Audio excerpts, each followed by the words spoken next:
Hari ini saya akan sharing sebuah pengajaran firman Allah yang saya berikan judul Kita Lebih Dari Pemenang. Sama-sama kita buka ayatnya dalam 2 Korintus pasal 2 ayat yang ke-14.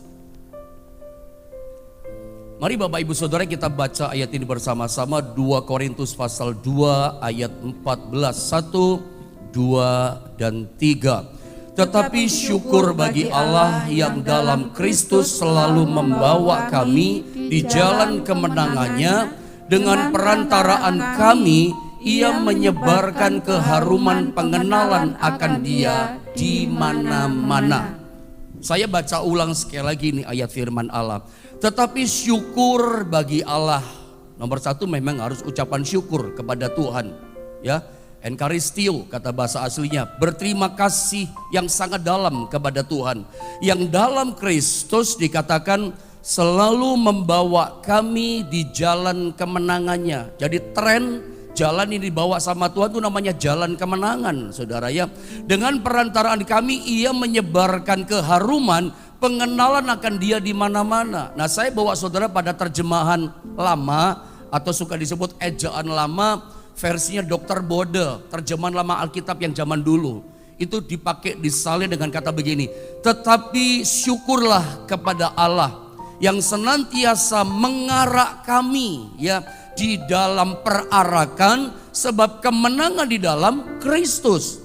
Serta menyatakan bau harum pengetahuan akan Kristus dengan lidah kami di segala tempat. Ini terjemahan lama, kalau saya sederhanakan sama saudara, ini bahasanya begini. Jadi kita mengucap syukur kepada Tuhan. Kenapa mengucap syukur? Ada apa kita mengucap syukur? Sebab Tuhan itu membawa kita umatnya di satu perarakan. Ada di satu arak-arakan yang namanya arak-arakan kemenangan. Saudara tahu bahasa ejaan lama perarakan, arak-arakan. Itu kayak baris, kayak karnaval itu loh saudara. Nanti saya terangkan sama saudara itu. Tetapi pada bagian pertama saya mau tanya dulu sama saudara. Jadi khotbah pagi ini, pengajaran firman Allah pagi ini saya mulai dengan sebuah pertanyaan. Dari 2 Korintus pasal 2 ayat 14 yang kalimatnya lumayan cukup panjang. Nah, saya mau tanya, di antara kata-kata, di antara kalimat-kalimat yang ada dalam 2 Korintus pasal 2 ayat 14 ini, menurut saudara, menurut pikiran saudara, kata apakah atau kalimat apakah yang paling menarik dari ayat ini menurut saudara? Pasti jawaban Anda bervariasi. Ada yang berkata kata-kata yang menarik, kalimat yang menarik adalah sesyukur bagi Allah. Kata ucapan syukur mungkin, itu bagi saudara yang menarik. Atau bagi yang lain kata yang menarik, yang indah buat saudara kata kemenangannya. Karena ini kan yang kita mau, kemenangannya kan, yang kita rindukan, yang dikejar banyak orang kan kemenangan dalam hidup kita. Mungkin ada yang berkata begini, menyebarkan keharuman hidup kita, atau mengatakan pengenalan akan Dia.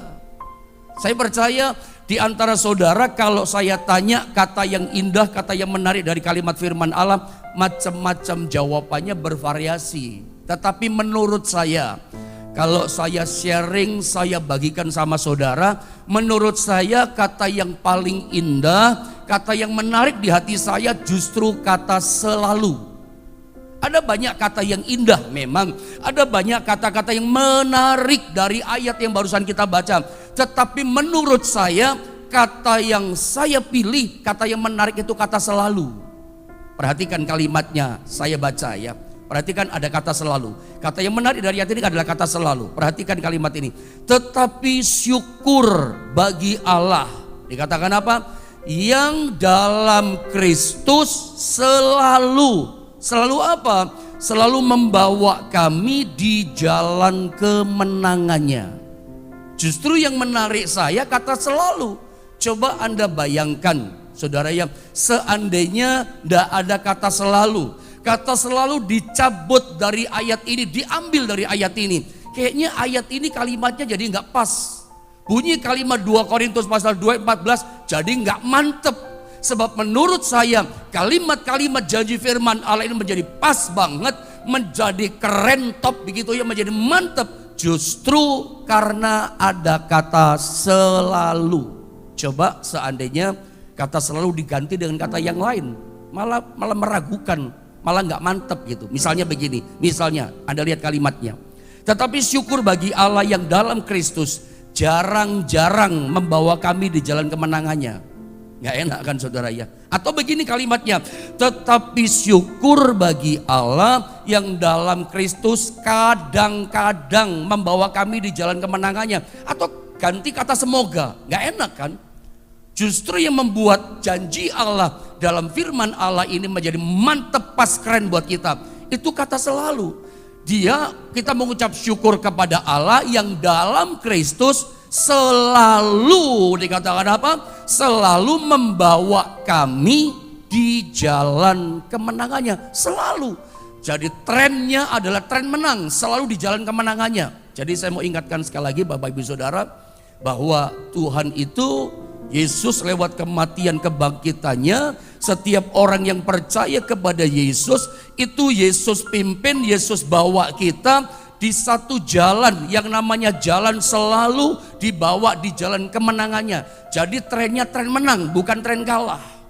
Kalau dalam versi terjemahan lama tadi, versinya Dr. Boda, itu dipakai kata perarak-arakan. Dia membawa kita di satu arak-arakan, namanya arak-arakan kemenangan di dalam Kristus. Arak-arakan itu kayak karnaval. Di Bali ada keluarga yang meninggal, lalu mau dikuburkannya, mereka juga bikin perarak-arakan. Ada arak-arakan rombongan yang panjang kayak karnaval. Tapi rombongan ini rombongan mau ngubur orang yang mati. Yang pertama, rombongan memperingati kemerdekaan Indonesia. Yang kedua, rombongan ngubur orang mati. Itu ngaben namanya di Bali. Anda tahu itu kan? Di Bali ada namanya ngaben, ngubur orang mati perarak-arakan. Atau kalau di Singkawang di Kalimantan Barat, ada lihat gambar itu, setiap hari raya Cap Gome, saudara ya, Singkawang rame. Ada perarak-arakan karnaval memperingati Cap Gome. Itu ada leong-leongnya, itu ada leongnya saudara ya. Naga itu yang diarak-arak gitu saudara ya. Tetapi yang saya mau sampaikan, saya mau bagikan sama saudara lewat firman pengajaran ini, perarak-arakan ini berbeda. Perarak-arakan kita, Paulus gambarkan dirinya atau diri kita itu digambarkan ditaruh Tuhan di dalam satu perarak-arakan karnaval yang namanya perarak-arakan kemenangan. Selalu jalannya kemenangan, jenderalnya di depan Yesus. Pemimpin perangnya itu adalah Yesus. Yesus yang berperang, Yesus yang menang, dan kemenangannya kita nikmati. Kita cuma ikut perarak-arakan. Kalau Yesus selalu menang, kenapa kita takut kalah gitu? Saudara, perhatikan kata-kata saya ini. Tidak ada kemenangan tanpa peperangan. Ingat saudara ya, konteksnya kita bicara kita lebih daripada pemenang.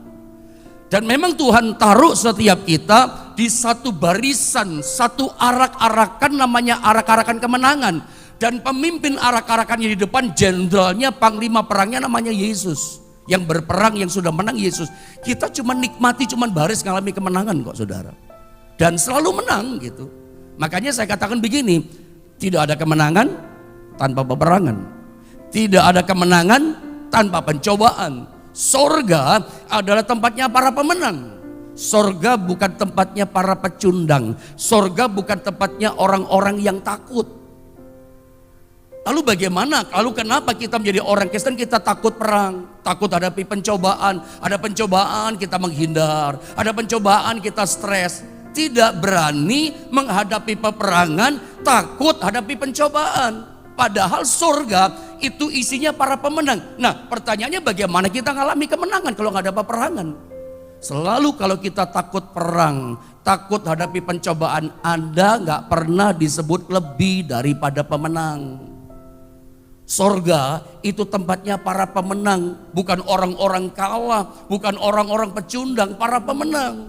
Makanya saudara ya, di Israel itu ada hukum peperangan. Saudara tahu ya, Israel itu sebuah negara yang realitanya kecil. Tetapi kenapa Israel yang negara kecil selalu menang dan menang dan menang dalam peperangan? Ada tahu kan itu saudara ya? Sampai hari ini orang berkata Israel negara kecil. Dari mulai zaman perjanjian lama, perjanjian baru sampai sekarang. Israel sebuah negara kecil. Tetapi kenapa dalam setiap kali peperangan selalu menang? Anda mesti tahu ini. Sebab Israel itu punya hukum peperangan dalam Ulangan pasal 20 ayat 8. Apa hukum peperangannya itu? Ayo sama-sama kita baca dalam Ulangan pasal 20 ayat yang ke-8. Ini adalah hukum peperangan Israel dan ini rahasia kemenangan negara Israel dalam peperangan selalu menang. Sebab ada hukum perang. Bagaimana hukum perang itu? Sama-sama kita baca Ulangan 20 ayat 8, 1, 2, dan 3.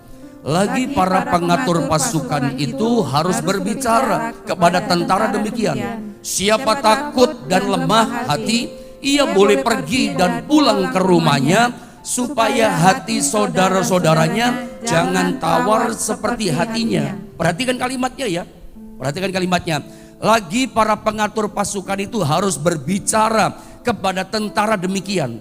Jadi setiap jenderal perang, panglima perang, pemimpin perang, ketika ngajak perang prajurit Israel, itu panglima perangnya, pemimpin perang itu harus saudara ya, datangi satu-satu prajurit. Ditanya prajuritnya, lu takut perang ya? Iya jenderal, saya takut perang. Pulang kamu, nggak boleh perang yang takut.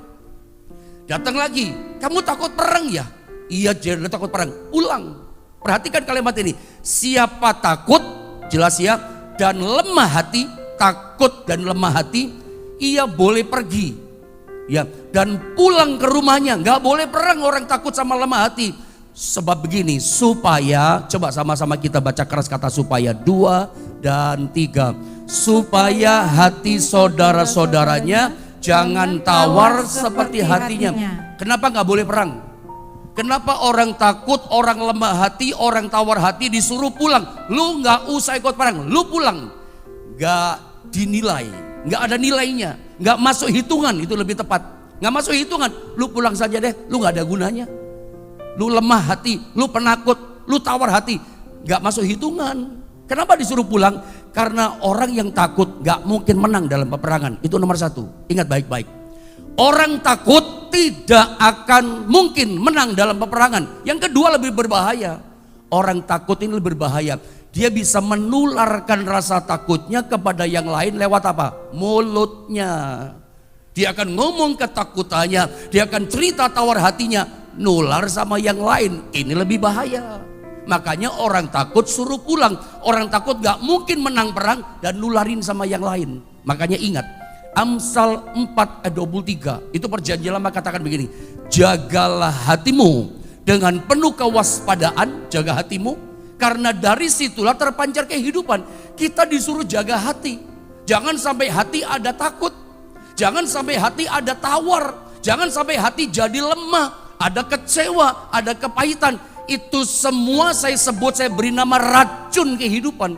Itu yang bikin kita kalah. Itu yang membuat kita tidak bisa lebih daripada pemenang. Lebih daripada orang-orang menang, gak bisa saudara. Jaga hati. Saya pernah bilang sama jemaat yang saya lain di Jombang, orang meskipun badannya besar, sorry ya, badannya gede, tinggi, besar, hatinya kecil, hatinya penakut. Badan gede, tinggi, besar, hatinya penakut, hatinya lemah, hatinya tawar saudara ya. Dia tidak akan bisa melakukan apapun. Sebab cuman badannya gede, hati kecil. Tapi misalnya seseorang mungkin badannya gak terlalu besar, alias kecil barangkali, gak terlalu gede dia, tapi hatinya besar, percayanya pada Tuhan besar, ya, imannya sama Tuhan besar, yakin akan pertolongan Tuhan, yakin akan pemulihan Tuhan, yakin akan campur tangan Tuhan dalam hidupnya, hatinya besar. Wah, orang seperti ini dia akan mudah untuk mengalami perkara-perkara yang besar dari Tuhan. Kenapa? Hati menentukan. Hukum perang Israel, orang yang hatinya takut gak masuk hitungan dan memang gak akan bisa menang perang. Ini rahasia Israel. Kenapa mereka selalu menang dalam peperangan? Jaga hati. Saudara, di tengah-tengah situasi pandemi seperti ini memang masa menakutkan, masa mencekam. Ada banyak orang ketika hadapi persoalan selalu berpikirnya, wah kalah ini. Tawar kan namanya itu. Ingat ya, Alkitab katakan kita itu berada di satu perarak-arakan, namanya adalah kemenangan di dalam Tuhan.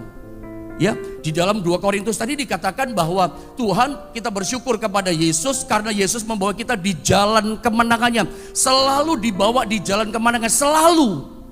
Karena masih ada orang Kristen berpikir begini, kekristenan itu kadang menang, kadang kalah, kadang naik, kadang turun, kadang hebat, kadang hancur. Masih ada yang berpikir seperti itu kan? Kadang bertobat, kadang murtad. Saudara, Alkitab katakan hidup kekristenan yang Tuhan rancangkan buat kita bukan gaya modelnya kayak begitu loh. Yang Tuhan sediakan rancangan buat kita adalah selalu dibawa di jalan kemenangannya. Coba saya baca ya di sini saudara ya. Saya baca di sini ayat yang ke-14 ya. 2 Korintus 2 14 16 saudara, dikatakan begini. Saya terangkan 3 ayat langsung sambungan dari ayat yang tadi. Saya baca ayat 14 tadi yang barusan kita baca ya. Tetapi syukur bagi Allah yang dalam Kristus, ada kata ini, selalu, bilang sama-sama saya, selalu membawa kami di jalan kemenangannya. Selalu kita dibawa di jalan kemenangannya. Jadi abaikan pikiran yang berkata gini, kita tuh Kristen kadang menang, kadang kalah. Ada yang berpikir begitu kan? Kadang naik, kadang turun, kadang hebat, kadang hancur, kadang tobat, kadang murtad. Siapa yang bilang? Kekristenan yang Tuhan rancangkan buat kita adalah kita selalu dibawa Tuhan, dituntun sama Tuhan di satu trek jalan yang namanya jalan kemenangannya. Bukan jalan kekalahan, bukan kadang menang kadang kalah, selalu kemenangan. Kalau kita tahu bahwa jalan hidup kita yang dituntun sama Tuhan, yang selalu membawa kepada kemenangan, selalu menang. Lalu kenapa kita takut dalam peperangan? Kenapa kita takut hadapi pencobaan? Kenapa kita takut hadapi penyakit kita? Maafkan saya mesti berkata keras kepada saudara. Kalau hari ini Anda takut, saudara ya, Anda gak akan pernah menang dalam hidupmu. Mungkin sementara engkau ibadah langsung dengan doa pagi mendengar firman, engkau sedang terpapar COVID-19. Engkau sedang terpuruk ekonomimu karena dampak PPKM atau dampak domino daripada pandemi ini. Saya mau katakan sama saudara begini, kalau kamu mulai takut, kau tidak akan bisa menang. Ingat saudara ya, jangan dipecundangi, diintimidasi oleh ketakutanmu. Dengar firman Allah bahwa jalan hidupmu, jalan hidupku, jalan hidup setiap kita dituntun Tuhan, ditaruh sama Tuhan satu barisan yang namanya barisan selalu di jalan kemenangannya. Jadi ujungnya pasti menang. Lah kalau ujungnya menang, pasti menang dalam peperangan. Kenapa takut? 1 Korintus 10:13 katakan, pencobaan-pencobaan yang kamu alami adalah pencobaan yang biasa, pencobaan yang premium. Tapi kita suka berkata, tapi pencobaanku luar biasa Pak. Tuhan katakan itu pencobaan biasa yang Tuhan izinkan datang dalam hidupmu. Bisakah kau berkata dalam dirimu hari ini, oh ternyata firman Allah katakan dalam nama Yesus, pencobaanku pencobaan yang biasa, peperangan dalam hidupku peperangan yang biasa. Dan Alkitab katakan apa? Allah itu setia. Pada waktu kita dicobai melampaui kekuatan kita, dia setia. Dia akan memberikan apa saudara? Jalan keluar. Selalu dalam setiap peperangan, dalam setiap pencobaan, selalu Tuhan sediakan jalan keluar buat kita. Jadi kita tahu ya, dalam setiap pencobaan, peperangan kita, itu ujungnya pasti menang kok. Bukan celaka, menang. Lah kalau kita tahu ujungnya menang, saya mau tanya, kenapa kamu tawar hati? Kenapa kamu jadi takut? Kalau kamu takut, kamu gak mungkin menang, saudara. Makanya jaga hatimu ya. Yang mulai takut, kuatkan percayamu. Seperti Daud menguatkan percayanya. Ketika Siklag itu hancur, aku percaya aku bukan kalah, aku pasti menang. Aku gak akan sakit terus, aku akan sembuh. Aku tidak terpuruk terus dalam nama Yesus. Aku pasti dibangkitkan dan dipulihkan oleh Tuhan. Perkatakan itu. Ngelawan ketakutan itu yang mesti ngomong. Ingat ya, jangan takut kata Alkitab. Ya mesti kata-kata untuk melawan ketakutan yang mesti ngomong, jangan takut, aku tidak boleh takut. Menguatkan percaya dengan berkata dengan iman. Saya baca kelanjutan ayat yang ke-15. Sebab bagi Allah kami adalah bau yang harum dari Kristus di tengah-tengah mereka yang diselamatkan dan di antara mereka yang binasa. Sama-sama kita baca ayat 16, 1, 2, dan 3. Bagi yang terakhir kami adalah bau kematian yang mematikan, dan bagi yang pertama bau kehidupan yang menghidupkan. Tetapi siapakah yang sanggup menunaikan tugas yang demikian? Kalau kita menang bersama Kristus menyebarkan bau keharuman. Sebetulnya begini ya dalam cerita ayat ini ya. Ayat yang barusan kita baca 2 Korintus pasal 2 saudara ya, ayat 14 sampai 16. Itu menceritakan ada dua macam rombongan arak-arakan, dua rombongan karnaval yang menang dalam peperangan. Yang satu begini maksud saya, rombongan yang satu rombongan yang menang perang. Yesus jenderalnya di depan. Yang menang perang kan Tuhan kan. Kita cuma ikut menikmati kemenangan. Kemenangan Yesus diberikan sama kita. Ayo lu nikmati kemenanganku lewat kematian kebangkitannya. Dia sudah menang. Dosa dikalahkan, maut dikalahkan, kematian itu. Lalu iblis dikalahkan.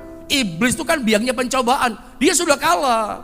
Kemenangan Yesus diberikan sama kita. Rombongan yang pertama namanya rombongan kemenangan, rombongan perang itu. Rombongan yang kedua di belakangnya tawanan, diikat. Nah, bagi rombongan yang pertama di depan rombongan yang menang perang, itu menyebarkan bau harum. Zaman dulu Israel perjanjian baru kan dijajah sama Roma kan. Kalau mereka menang perang, saudara kerajaan Roma, tentara Roma, itu rombongan yang perang menang di depan itu seperti pahlawan perang kan. Itu rakyat akan memuji-muji mereka. Wah hebat pahlawan perang. Itu bau harum buat para pemenang. Atau mereka lemparin bunga yang harum menyebarkan bau keharuman. Seperti itulah rombongan yang menang perang. Rakyat menaburkan bunga yang harum. Tapi pujian yang harum buat para pahlawan perang. Ya bunga-bunga yang harum yang ditaburkan. Harum bagi yang menang. Tapi bagi para tawanan yang di belakang itu bau yang busuk. Bukan harum. Karena mereka tahu mereka tidak ada harumnya sama sekali. Mungkin mereka sebentar lagi akan dijadikan budak. Yang tawanan tadi. Mungkin mereka akan dibunuh. Atau mereka dijadikan budak rodi. Bunga yang harum buat mereka itu busuk baunya. Rombongan yang ada di belakang. Saudara, makanya kita belajar di sini saudara ya. Kita itu bukan yang di tawanan di belakang. Kita yang di depan loh barisan kemenangan.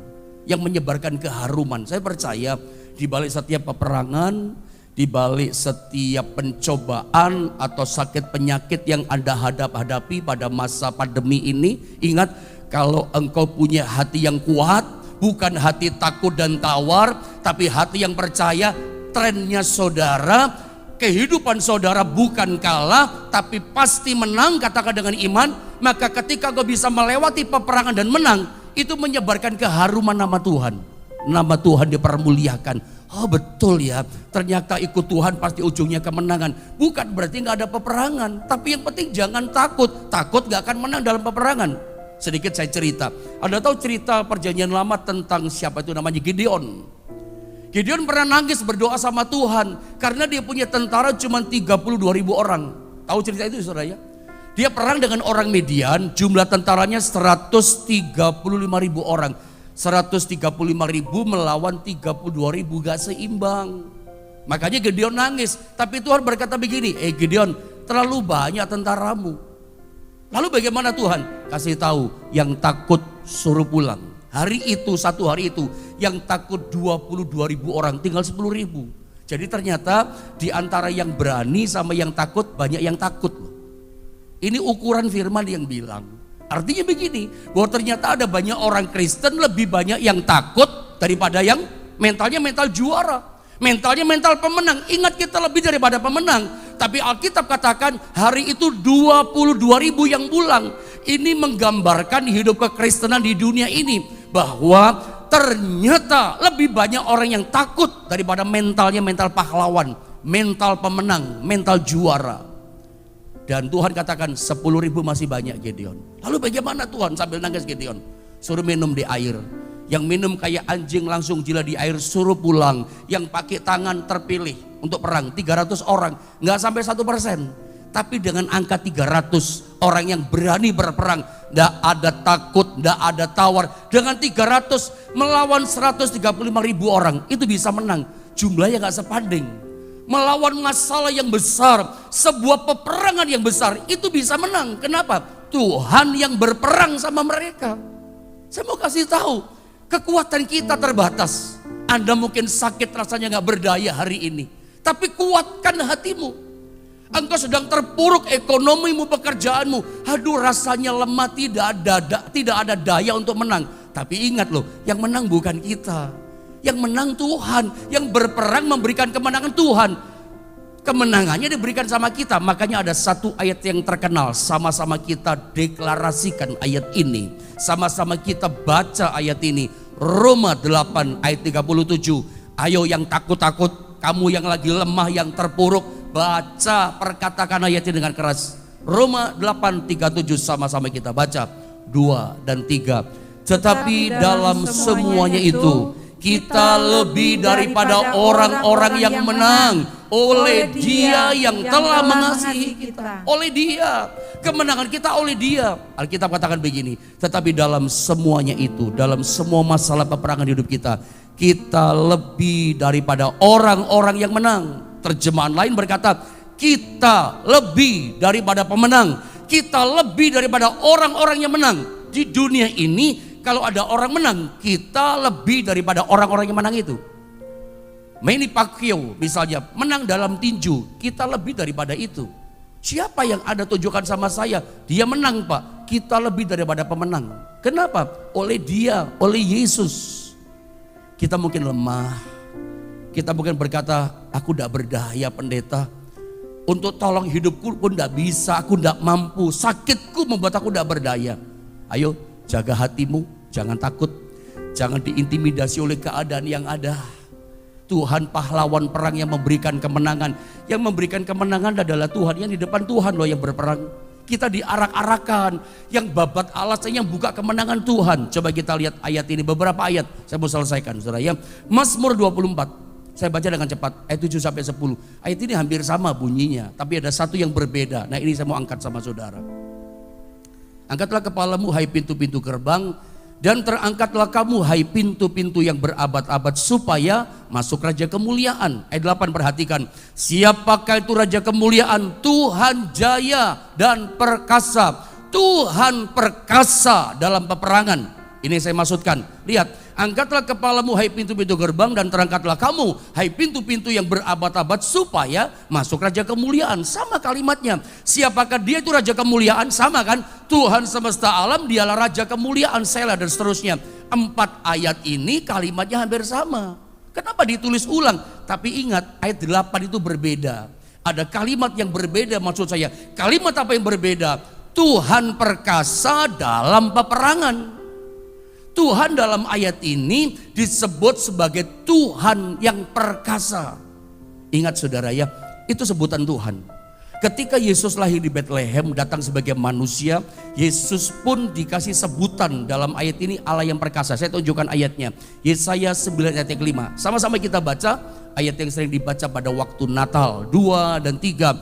Sebab seorang anak lahir untuk kita, seorang putra telah diberikan untuk kita, terus lambang pemerintahan ada di atas bahunya, dan namanya disebutkan orang apa? Penasehat ajaib, Allah yang perkasa, Bapa yang kekal, Raja damai. Sebutan Yesus, nama Yesus salah satunya adalah Allah yang perkasa. Dalam bahasa Ibrani El Gibor, pahlawan perang. El Gibor. Tahu artinya El Gibor? El Gibor itu artinya adalah Allah yang besar, yang perkasa, yang selalu menang dalam peperangan. Itu El Gibor. Saya ulang, sebutan Yesus, namanya Yesus itu adalah Allah yang perkasa. Dalam bahasa Ibrani El Gibor. Artinya apa?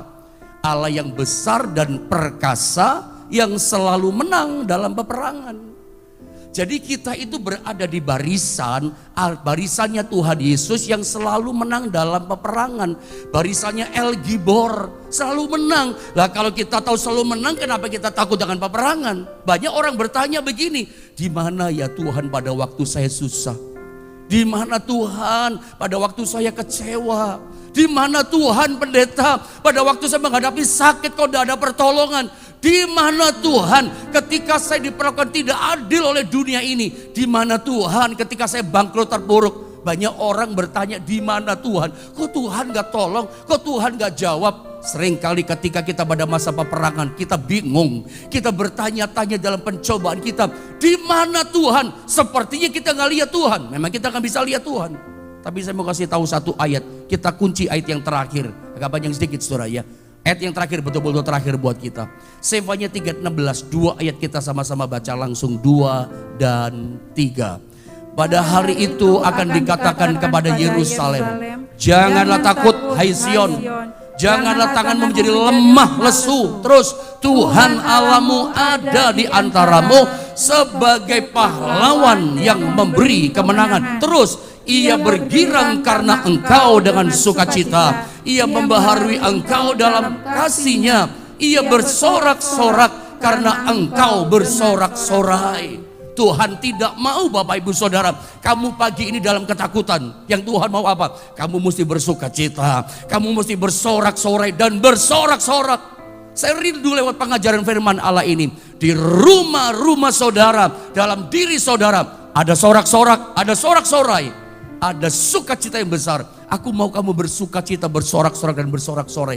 Aku tidak mau kamu hai Sion, hai Yerusalem kamu takut. Jangan takut. Ada bertanya, lah bagaimana gak takut pendeta? Tuhan di mana? Ayat ini Alkitab katakan, Tuhan Allahmu ada di antaramu sebagai pahlawan yang memberi kemenangan. Dia itu gak pernah kalah, tidak terbiasa kalah. Dia El Gibor yang selalu menang dalam peperangan. Maut saja dikalahkan. Jadi tren jalan kita pasti menang. Jadi buang pikiran orang dunia berkata kadang menang kadang kalah, kadang di atas kadang di bawah. Enggak. Alkitab katakan selalu kita dibawa di jalan kemenangannya. Alkitab katakan di mana Tuhan pada waktu kita hadapi persoalan, Tuhan Allahmu ada di antaramu, di tengah-tengahmu, ada dalam dirimu sebagai pahlawan yang memberikan kemenangan. Di mana Allah? Bersama saudara. Dia gak pernah tinggalkan saudara, dia menggendong saudara. Hari ini percaya Tuhan pahlawan perang. Dia nggak halaukan perang. Tuhan izinkan kita memang ada dalam peperangan, memang dilatih perang. Kamu yang sakit, kamu yang menderita, kamu dalam pencobaan, kamu dalam kesulitan. Saya mau kasih tahu, katakan begini, aku sedang dilatih Tuhan untuk berperang. Dan Tuhan pasti memberikan kemenangan dalam peperangan. Karena kita lebih daripada pemenang. Saya percaya kalau ada lawan pencoba dengan sorak-sorai, sukacita bersorak-sorak, Anda bukan kalah, Anda pasti menang. Karena pahlawan perang itu Yesus bersama dengan kita.